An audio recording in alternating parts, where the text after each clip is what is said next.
we won the Cold War, and now there would be a peace dividend, and all the potholes would be fixed, and all the money, teachers would be the highest paid people out there, and it would all be fixed. And of course, nothing happened. And one of the reasons nothing happened was they immediately had all these new bogeymen, all these new things to worry about. And I think it wasn't enough that they were able to say that China was a threat. And because you've heard about this, how many people have heard that China is breaking into American computers? How many of you heard of that? Okay, see, this is a big meme in the mainstream media that China's breaking into American computers. How many of you heard the story that America is breaking into Chinese computers? Not as many of you. See, this is interesting.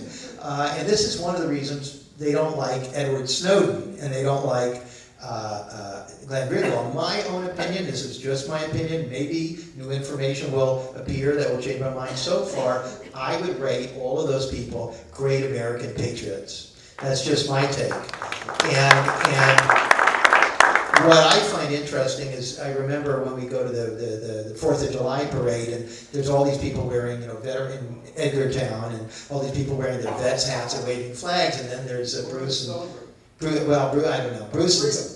and Sarah, and some animals wearing peace signs, and people looking at them and smirking, and it's and a few people applauding. It's nice to hear that. I think they imported them from somewhere else on the island. But anyway, what's kind of funny is that all of these people are so they love. Those people do those reenactments of the Civil War and the Revolutionary War and stuff. You ever talk about those people? They all say, lock them up. Julian Assange and Bradley Manning. Did you hear they sentenced him to 35 years today? I mean,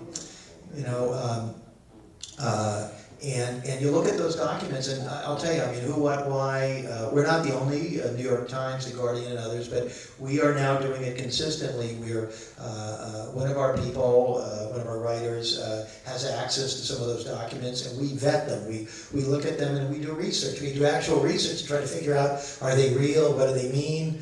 What's the context? And then we write about them. And I would say not all of them are really stuff that the public needs to know. I think ambassadors should have the right to write something and say, I think that the president of Argentina is offered meds, and that doesn't need to be published. I agree with that. I think that all of us have the right to write your shopping list and not have it published to the world. But some of these things, like that horrible helicopter kill, do you remember that? Did you see that? Where American soldiers knew pretty much that they were, I think, killing civilians, and they were doing it like a video game. They were just so pleased to be shooting, not just to keep people, but other people around. If you haven't seen it, you really want to watch that video. With Bradley Manning exposed. Yes, with Bradley Manning exposed, yeah.